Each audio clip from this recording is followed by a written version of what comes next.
प्रथम मंडल प्रथम अध्याय।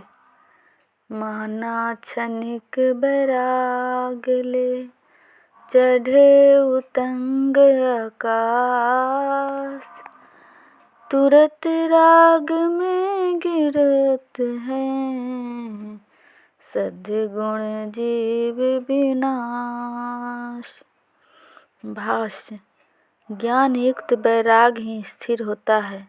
पूर्ण ज्ञान के पश्चात ही पूर्ण वैराग होता है। मन चंचल है, इसलिए विवेकहीन वैराग मन का तरंग है। मन के क्षणिक भाव को लेकर जो अध्यात्म पथ में आगे बढ़ते हैं, उनको मन का रस प्रलोभन नहीं मिलता। वे मानसिक क्षणिक वैराग होने के कारण ध्येय से गिर जाते हैं। उनका लक्ष्य मन के अंदर है एवं मन के हास्य विकास में उनका उत्थान और पतन है। इसलिए मन के वैराग लेकर भक्ति पथ में आगे बढ़ने वाले का शीघ्र राग में गिरकर सद्गुणों के विनाश होने से पतन होता है। आत्मा और मन ये दोनों के अलग अलग क्षेत्र और विकास हैं। जिज्ञासु के अंदर जब शुभ गुण सम दम आदि प्रकट हो जाते हैं, तभी वैराग स्थिर रहता है। संस्कारी आत्माओं के अंदर सत्याचरण, दृढ़ संकल्प, सच्ची गुरु भक्ति होने से मन स्थिर रहता है। वे स्थिर वैराग को ज्ञान के द्वारा पूर्ण रूपेण धारण कर अध्यात्म पथ में आगे बढ़ते जाते हैं। मन का क्षणिक वैराग चंचल होता है, अतः मन के विषय प्रवाह को छोड़कर सद्गुरु द्वारा वास्तविक ज्ञान में पूर्ण निष्ठा रख आत्मोन्नति के लिए दृढ़ निश्चय निर्भांत होकर भक्ति पथ में आगे बढ़ना चाहिए। मन पवन को उलटी कर गगन निरंतर लाग, अनुभव रमिता राग का भीतर बाहर जाग। भाष्य। आत्मा की शक्ति मन और पवन द्वारा प्राकृतिक में बाहर चली जाती है। वही मूर्ख होने वाली शक्ति मन पवन को अंतर्मुख कर देने पर उलट कर सद्गुरु प्रदेश में गुरु युक्ति से लग जाती है। तब व्यापक शब्द प्रकट होकर बाहर भीतर अनुभव होने लगता है और आत्मा की शक्ति पूर्ण रूप से जागृत हो जाती है। कर उश्वास यापान को योग युक्ति से फेर, उद्विग्न नहीं श्वास को सुरति निरंतर हेर। भाष्य।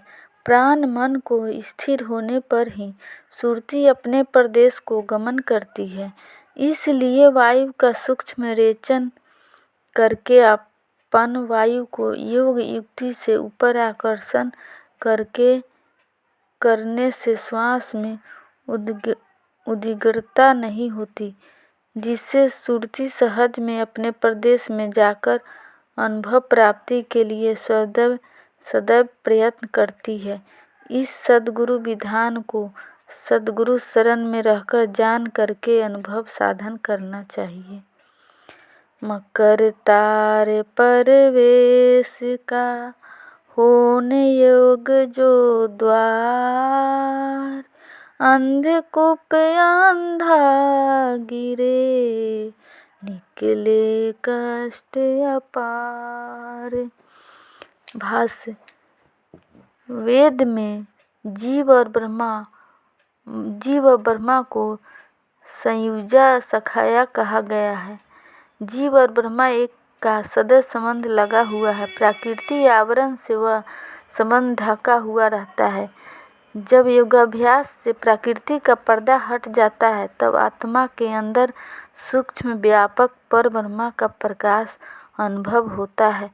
इस दोहे में उस संबंध के प्राप्त होने का वर्णन किया गया है।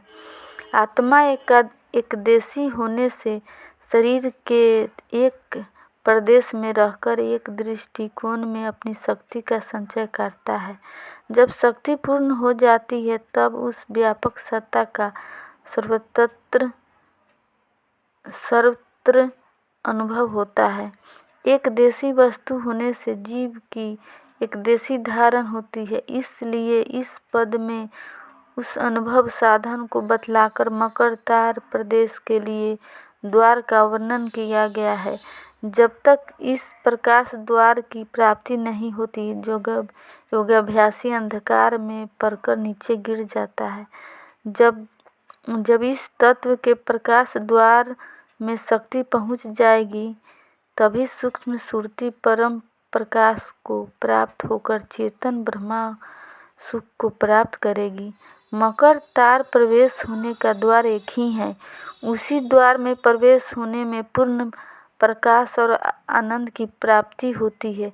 यही संतों का विहंगम मार्ग है। आध्यात्मिक भूमि पर बैठकर सहजातीत हो योगी इस द्वार में प्रवेश कर प्राकृतिक बंधन से मुक्त हो परब्रह्म परमानंद को प्राप्त करता है।